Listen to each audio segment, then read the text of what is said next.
तोरा कोची कोची ले में सदिया में दहेज पापा मान गेलो करल तोरा से मैरेज जितना दे दे दहेज कर लेबो महीने जे बाकी हमरा ना चाहिए कमाल डले। अच्छा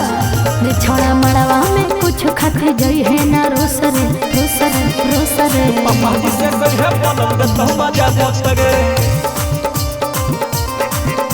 घूम चला को रुपया के जाऊं नहीं टूट गे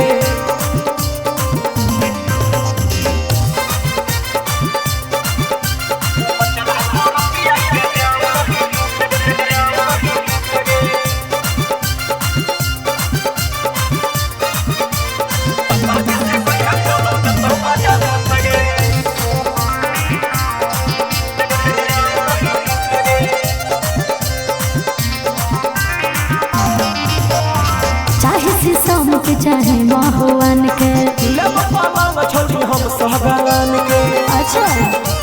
हां गे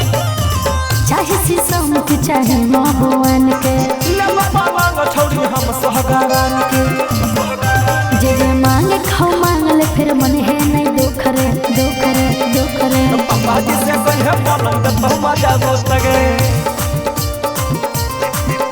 घूम चला को रुपया के जाऊं नहीं टूट गे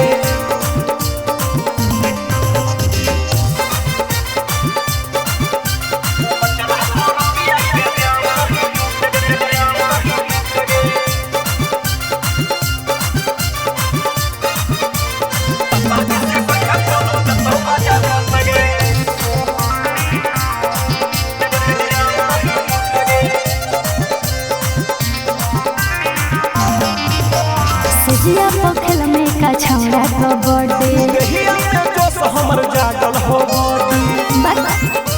सट लगे जिया पखल में का छौड़ा का बर्थडे देहिया में जोश हमर जागल हो बॉडी